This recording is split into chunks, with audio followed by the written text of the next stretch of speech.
Hello, friends, and welcome back to Ghouls Night In, the spooky chat show with your best ghoul friends. I'm Penny Snark. And I'm Midge Munster. And Penny, we've talked a fair amount about spiritualism on the podcast, but there are a couple of figures here that are pretty important to the movement that we have never discussed in depth. So I want to tap in today to the history of the Fox sisters. Ooh, tapping, very apt word. Thank you. Thank very you. nice. Glad well you caught done. that. Well done. I may or may not have changed that maybe like 20 minutes before you and I hopped on to record. I was like, oh, I'm going to say tap in. That's Tap funny. in. Yeah, it's fun. And if you don't get the joke, you will later. Keep listening. Keep listening. And Penny, I'm assuming you know a fair bit about this, so feel free to jump in with me here as we chat about things. Sure. But the story of the Fox sisters starts in a small farmhouse in Hydesville, New York in March of 1848. That's right, we're in our favorite time period. Hey! And the Fox family lives in a small farmhouse, pretty much the sisters are in one room. It's very, very petite, not a lot of space. And we have two sisters living in the house at the time. Margaretta, or Maggie Fox, who is 14, and Catherine, or Kate Fox, who is 11. And they live there with their parents. And at this point, the parents have started experiencing what they are claiming is all kinds of weird stuff happening in the farmhouse. Classic beginning to a haunt tale. Yes. There's a lot of weird stuff happening. I've been noticing some weird occurrences. Typical stuff. We got loud noises, things shaking, waking them up at all hours of the night. And so the Foxes are wanting to get ahead of this. So one night on March 31st, they send the girls to bed early, thinking we're going to get a jump on the night because we've been getting woken up before dawn every day with shaking and banging and all kinds of things. And this is when the noises get really out of hand, is on this night of March 31st. So the family claims that on this night, the noises were so loud that they were shaking and reverberating through the walls and the floors, and that there was this loud knocking on furniture and walls that seemed to be trying to communicate with them. And Mrs. Fox, the mother, is real freaked out, and so she decides to go and grab a neighbor, ?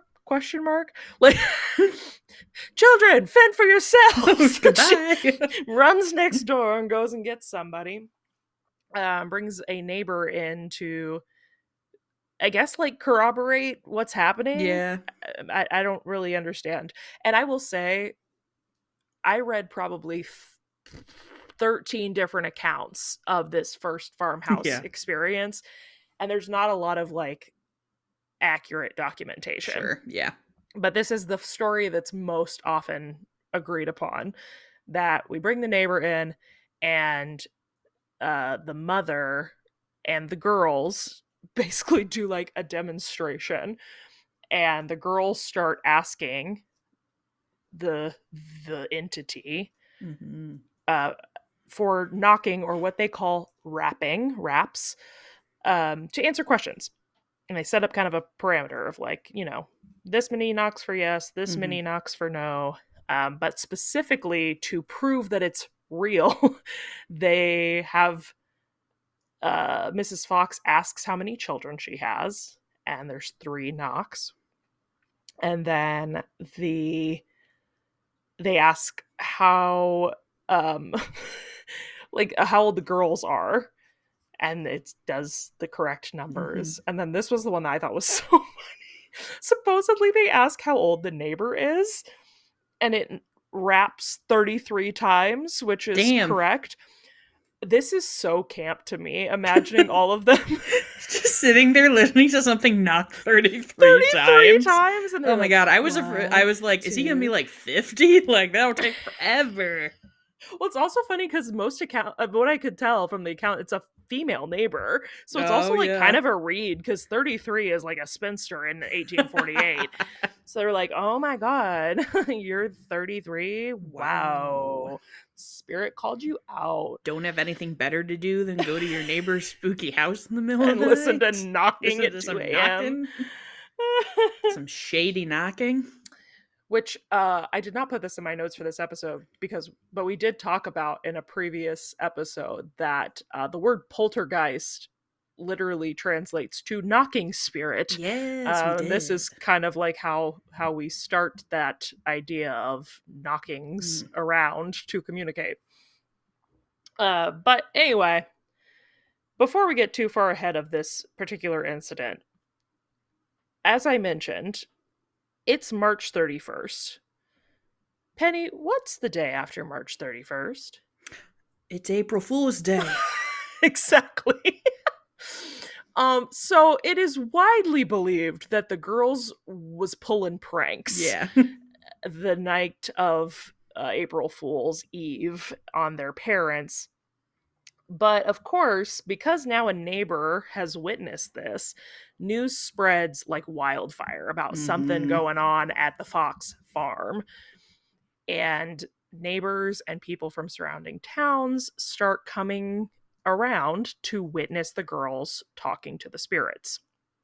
And at one of the demonstrations at the house, they somehow come to the conclusion with a gentleman, a neighbor who's asking questions, that the spirit they're talking to is a 31-year-old peddler Mm-hmm. who was murdered and buried in the cellar of the Fox family's house. Yikes. How we got there, That's specific. it's so specific. Um, and during that demonstration, they do get the initials CB by doing like a rapping exercise with the alphabet. I However, oh, yeah, it's gonna be hilarious every time you say rapping. I know. Yeah, Because I'm just picturing people beatboxing and these girls are just like, they're all right, freestyling. it's time to rap about this peddler, CB. 31 year In old coming to your door. 1848. He got murdered and now he's in the storage cellar. Yeah. Yes, incredible. Very good. um, but they get the initial CB. But what's very funny about this to me is that the exercise they described was like, okay, we're gonna list out the letters of the alphabet, and you knock when it's one of your letters. Well, they got A and B and C, and they were like, CB, that's it, we got it. I know. I'm gonna say someone got tired. Like it's like, oh, we shouldn't have made him 31. That took a long time. Let's stick with CB. That'll be exactly fast. what I'm picturing happened. So yeah, they didn't really commit to that bit very hard, Yeah. I don't think. But as time goes on, because people are people, the collective imagination suddenly starts to remember, you know what, there was a peddler who spent Oh. some time at the Fox house. Now, of course, nobody could remember when that was, or what that guy's name was, or why he was there. But everyone's like, you know what? Yeah, That I sounds do remember familiar. that. I think there was a guy that went missing. And there start to become rumors that there were bones and human teeth found under the house, Oh and my gosh. this whole story gets imagined into existence Mhm. basically by everybody just gossiping and being like, yeah, sure. And like anywhere where something crazy happens, the Fox house becomes a hotbed of constant attention moving forward. And people are coming all around trying to get a peek at the ghosts and the interactions with the girls. And the parents are still pretty freaked out. And specifically, Mrs. Fox is worried that something malicious is like targeting her Mhm. children, because it seems like every time the children go somewhere, the knocks are following them. Weird. It's not Seems like it's not just isolated to a farmhouse incident. How How strange. strange. Yeah. And so she decides to go send her two daughters to live with her third daughter, Leah Fox Fish, who is living in Rochester. Oh man, what are the odds of two F animal names? Fox fish. Fox Fish, yeah. Uh, and they send them up to live with her. And Miss Leah is not quite so gullible as the rest of the family, and realizes pretty quickly that the girls are, I was gonna say turning tricks. That's not right. That's something else. But they're Pulling pulling a tricks. fast one, Yeah, pulling yeah. fast ones. Um, but at this point, the news has become pretty widespread, and she's seeing her sisters in newspapers. People are interested, and Miss Leah is an entrepreneur. She says, well, maybe this can work for us. And Rochester at this point was already a pretty booming place for religious movement and reform. There's a lot happening here. And so spiritualism is already on the rise. It's one of the only religious movements at the time that saw women as equal and allowed them to be at the forefront and have any kind of public speaking privileges about their ideas or thoughts. So it's no surprise that Leah saw this as an opportunity for her and her sisters to establish a better life for themselves. Again, this farmhouse they came from is very petite. Like, they are not women of wealth to start. So it's an interesting business prospect. Yes. Very appealing. So Leah sets up appearances for her sisters, starting in like homes of wealthy people or people that are well connected, and eventually becoming appearances in theaters around New York City. And they would either perform seance services to families who, hired them more or less to come talk to specific house spirits or family spirits of the sort, or they would put on huge demonstrations of their quote powers to paying audiences. And this is like a lot for this time. Like in November of 1849, Kate and Maggie, they would have been 12 and 15 at this point, as a reminder, these are children. Yeah. Played to a house of 400 paying audience members. That's impressive. In 1849. Yeah. I have to imagine they were making pretty good money. And it wasn't long before the word gets around of these demonstrations, and they become huge celebrities for their power. And again, mediumship and spiritualism both existed before the Fox sisters became anything. However, they do become the faces of the spiritualism movement at this juncture, and really solidify spiritualism's place in the kind of cultural zeitgeist. One of their fiercest fans is Sir Arthur Conan Doyle. Hey. He loves a little something mystical. Right. I was like, I think we've talked about him a couple different times before, but yeah, he's an adamant spiritualist. He's noted believer in things, Arthur Conan Doyle. Yes, in contrast to his Sherlock Holmes proof and logic character. Yes. He is Mr. Believes It All. He needs no further information. If you just tell him, he's like, hell yeah. Hell yeah. But of course, for every Midge or Sir Arthur Conan Doyle of the world, there is also a penny, or in this case, a University of Buffalo. And in 1851, the university puts out an investigation on the girls, and their findings are that the wrappings are coming from the girls themselves by way of them cracking joints and knuckles. I think about the Fox sisters every time I crack my toes. True story. Well, and so let's get into it, because this is where I sort of take some issue with the skeptics. Sure. Now, I will say, I don't necessarily believe that the Fox sisters had any spiritual abilities whatsoever. However, the collective noises that are consistently described through all of these different interactions with them, which are like, the whole house was rattling. Yeah. Like, knocks on the furniture, knocks on the floor, knocks from above us. Like, I'm trying to understand if this is what they claim, which is a crack of a toe knuckle, basically. How could anyone have mistaken that for spiritual activity? I guess is where I'm like, what? Slash, is Maggie's foot okay? Does A Kate good need question. immediate medical attention? Like, what? Because some of these demonstrations are going on for hours. What do you mean you can crack your ankle and your toe 33 times in a row? Yeah. I have questions. That's fair. I feel like probably like a mix of different things, like some stuff, or because I feel like I remember like talking about like, I don't know if it's specifically the Fox sisters, or if it was just like other mediums about like rapping on like table legs or like the underside of tables, like with your knee and stuff. Right. Yeah. And there is that, but then yeah, we'll get into it. Please hold. All right, I'm ready. But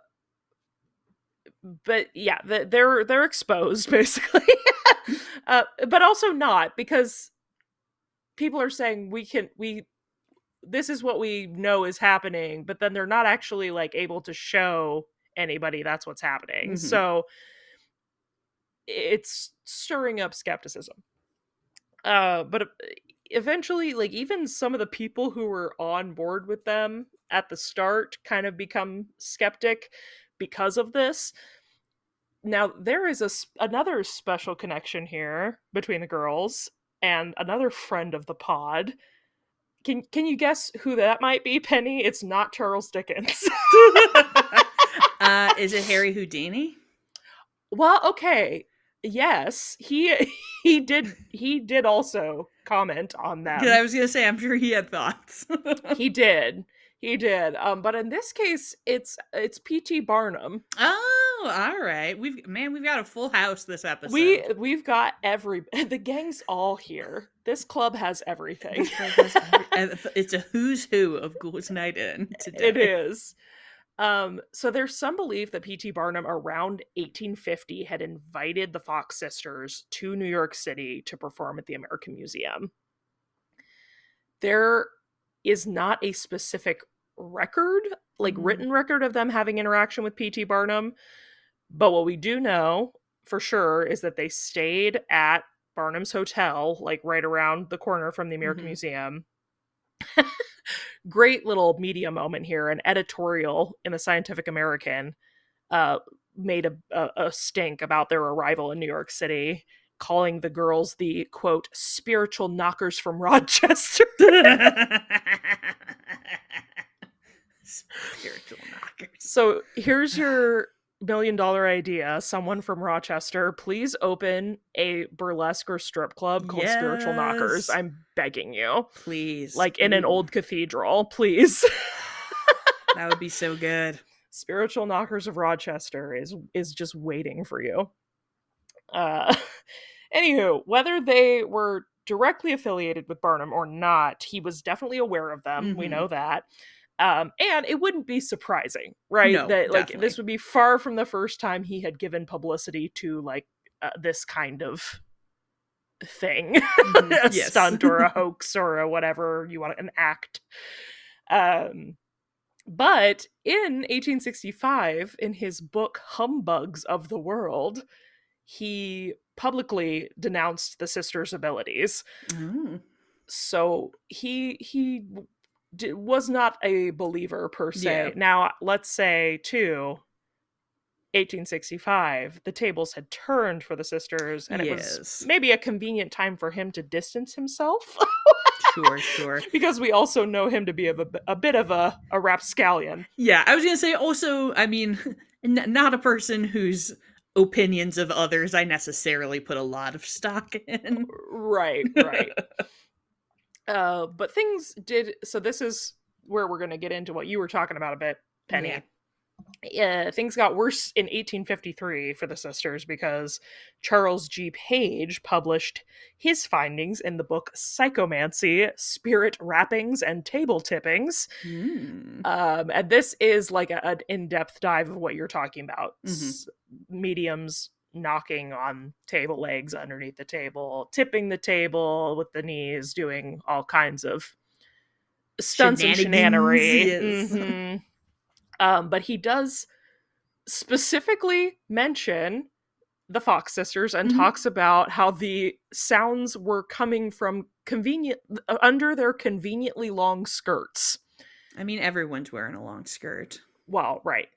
But it's coming from their bodies, not the table. Yeah. So Is there once a again, ghost under there? once again, I am afraid for these ladies' health. See, now, and I don't know, I'm sure you would mention this if this was a thing, but I'm imagining, and I'm like, what if you wore, like, steel knee pads? Oh, you like click your Or, knees together? yeah, like, if you are wearing a conveniently long skirt, and if you're, like, under the table, if you have something, like, on your leg that would, like, make noise.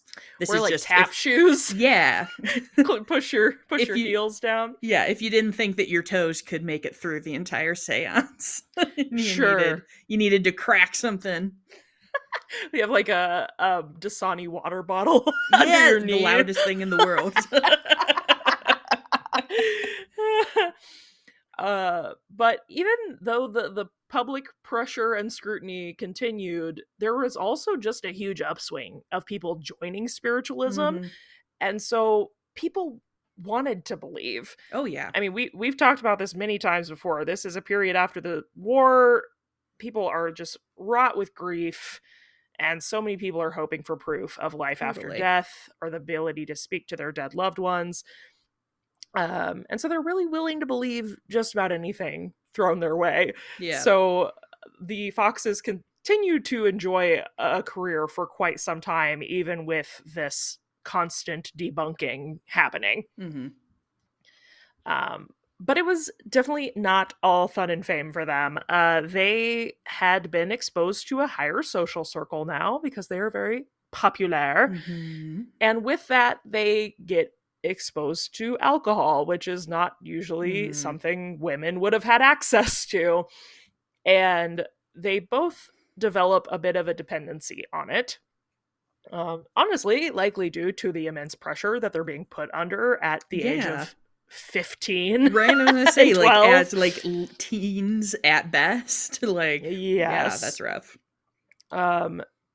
Maggie in particular, like, struggled a lot with her own conscience about this. Mhm. She tried to leave spiritualism a couple of times. But specifically, it's another who's who of Ghouls Night In. She tries to convert to Roman Catholicism around 1853 when she met her fiance, Elijah Kent Kane. She meets him during a seance that she's hosting in Philadelphia, and the two fall in love. And Penny, does that name sound familiar to you at all? It does. I can't place it, though. Uh-huh. Well, he is the guy that went looking for the Franklin expedition. Oh, hey. he is the Everybody leader of... everybody was going up there, truly. They were they're all like, we all gotta here. find these cold men. Yeah, well, and he's the man that was specifically, like, hired by Franklin's widow to go find him and be like, what happened to my husband? This.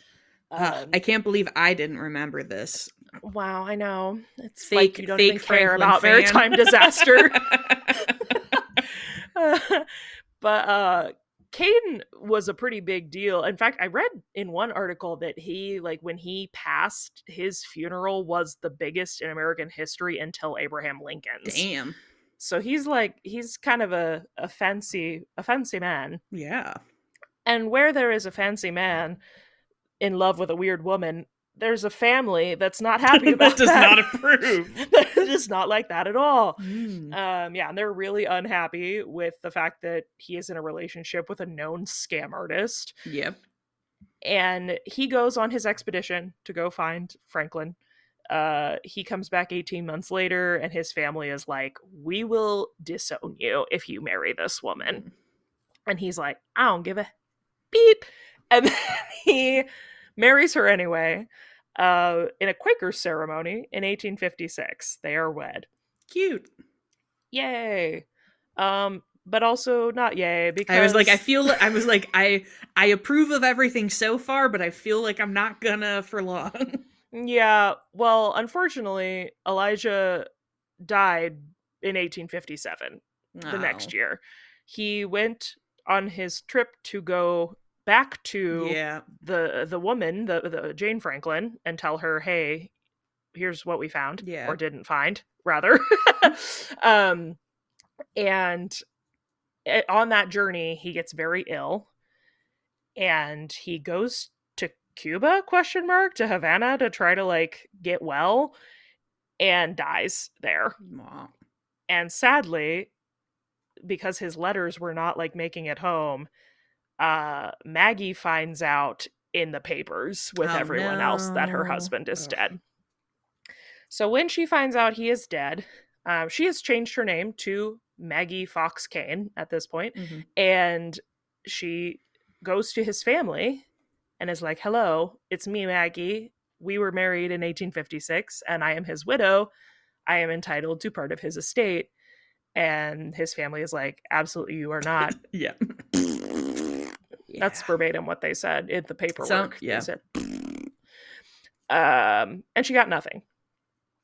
So very sad. And at that juncture, she says, "Well, back to spiritualism." Right. It's like, But she's been a pretty devout little Catholic lady for the Mm-hmm. last few years, and I again, mixed accounts on what happened between Elijah and Maggie. There are accounts that say that he was like just enamored with her at the seance, and he was on like a crusade to save her from spiritualism, Mm. basically. So that 18 months when he was gone, she had gone into like a not a finishing school, but basically like she had gone to be educated. Um and there's belief that that was like his doing, to be Mm. like, "Okay, you have to go get like refined and I'll be Yeah. back." um but she had, yeah, like completely left spiritualism, was like, "I'm a good girl now." And now Yeah. she's back again. So she rejoins her sister Kate and Leah, who's still pushing everybody.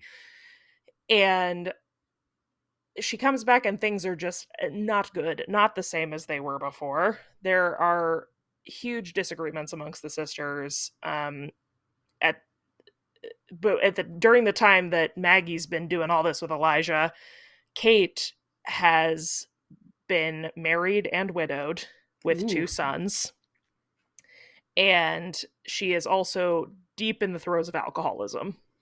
Kate is. I mean, they both Mm. have Yeah. been, but Kate right now is in it.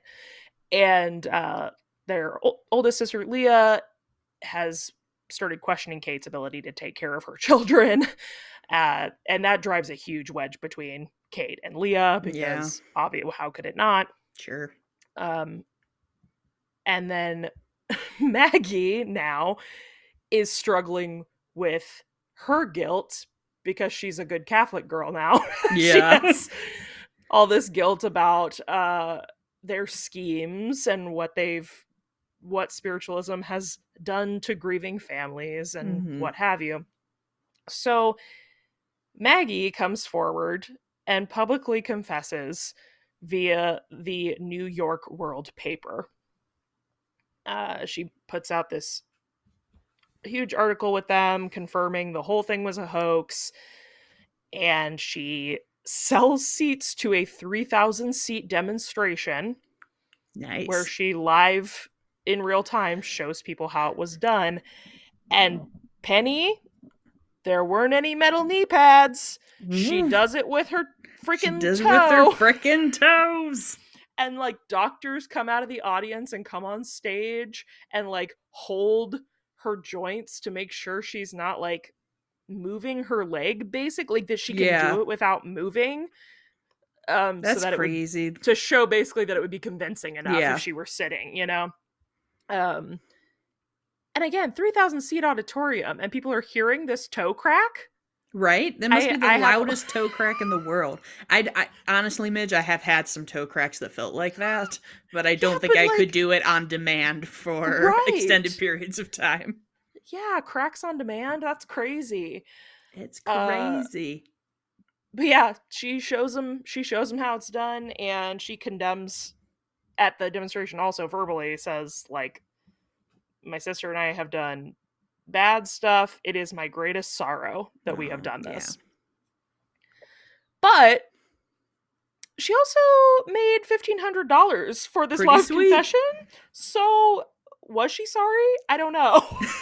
I was gonna say, I mean, if you're gonna come clean, you might as well make some money while you do it when you're a Right. disowned widow. Uh-huh. So I'm like, but there were articles posted, published after this, that were like the death blow of spiritualism, because the Fox sisters were seen as like the end all be Yeah. all, and them saying, and what's really sad too is Maggie's the one like up on stage clicking her toes. And Kate's just sitting in the audience like, yep, that's how we did it. Yep. My toes also do that. Kate is checked out, brother. um so yeah, I don't know what her motivation was, because I'm like, if you were really repenting, I don't think you would have charged people for Yeah. entry to your toe performance, your foot fetishist conference. No, uh Midge, no free feet. no, so true. Maggie said no free feet. Maggie said no free feet, no toe beans without Mm-mm. cash. But regardless of her motivation, she surely did recant the confession not even a year later. Surprise. Not even a year passes, and she's like, I was kidding. Which, how do you. Okay. I, Uh, I also love the idea that she could be like, yes, I did demonstrate this, but I just right, but that was a also joke. can do crazy shit with my toes. The Like, ghosts are unrelated. just blew up your spot for no reason, Maggie. Showing people your freak toe. um but she tries to go back to making a living as a medium after she recants her confession, but her Mm-hmm. and her sister's reputations are ruined, obviously. Yeah. And sadly, Kate and Maggie both die very young, within a year of each other. They are both still struggling heavily with addiction and in relative poverty and obscurity when they pass. It's not great. I think No. they were like 56 and 59. Like, they're Yeah. not old, Yeah. which I guess in this time is not young, but it's Yeah, not. but it's still, people live a lot longer. Yeah. Uh Now what is interesting is back to our old buddy, old pal, Arthur Conan Doyle. Hey. Like many others in the spiritualist community, he never stopped believing. Of course he didn't. He held on to that feeling. And Truly. he continued to try to prove that Maggie and Kate were telling the truth even after their confession. he like Oh, he buddy. he wrote and published an essay, Penny, in 1922. Oh, no. In 1922, still trying to disprove what Maggie had shown at the demonstration, Yeah. like at her confession. Yeah, Arthur Conan Doyle was also like, the footstuff's unrelated. And what's so funny, I read it. I read his Yeah. thing. It's like a dissertation, and he's like, the real crime here is that nobody helped these women with their alcoholism. Like, he's literally like, the real sadness was that they denounced spiritualism. That was the crime. Oh, bud. And he like lays out all the evidence about how the girls could not possibly have been faking it because they were young and they wouldn't have known what they knew. And there's also an incident in 1904 that he cites where bones were found in the cellar of the Fox farmhouse, in 1904, though. Oh, yeah. Like, so I guess a false wall fell down and then there were bones sticking out. And the Boston Journal published a story about it claiming that, it was the body of the peddler. But there was no proof that the bones had been there for any period of time. Like, somebody could have planted them after the Fox family Yeah. left. And there is also some record that it was chicken bones. Yeah. A murder most foul. Well, yeah, I was gonna say, I'm like, yeah, what are the odds someone put bones in a place that's famously supposed to have bones in it? Right. Well, and like, it was known, like, there were fans and things Yeah, poking around the farmhouse for exactly. years Someone was after like, the oh, Foxes yes. left. So yeah, they were like, we found human teeth. And then, and then there was like a situation where they're like, oh, we found a peddler's tin, like his like box. I'm like, yeah, I'm sure somebody went in the basement and was like, Yeah. oop, ha ha ha. So yeah, Arthur still on his bullshit 20 years later. And regardless of what is truth and what is illusion, the Fox sisters did open the door for something much larger than themselves. Mhm. And even though sadly they were probably schemesters and also disgraced in the end, they were a huge part of the spiritualism movement, and that continued well into the 20th century. Mhm. Uh, And they were female entrepreneurs. and they were women in STEM. Hell yeah. Which stands for spirits, tables, Ectoplasm. ectoplasm, and mockery. Mirrors. So that's the Fox sisters. I mean, classic. I guess they won in the end. They're still widely discussed in They the are. spiritualism community, and they are still, a lot of people still refer to them as like the first mediums, which is not true, but Yeah, they surely did garner the title, so good for them, I guess. they did. And like I feel like I like growing up I remember like hearing about the Fox sisters in like Mhm. spooky content, but often without like the fact that they had Nobody talks about them being frauds. them being frauds, and that they were not even the fact that they were found to be frauds later, but that they were admittedly frauds. Yeah, that they That they did confessionized. they performed to 3,000 people. the Well, nine one of tapping them toes with a of big cracky Maggie toe. Fox. Yeah, no, but when people talk about them, it is rarely about them being uh what is the word? I almost said crime masters. What is it? What's it called when you're Mastermind? no. No, crime It's not even, boss? no, What are you it's not trying even to the word say? crime. It's like I don't know. I can't think of Frauds? like scam artist. That's the Okay. word. Con Scam artist? Con artist. There Crime it is. master. Crime master.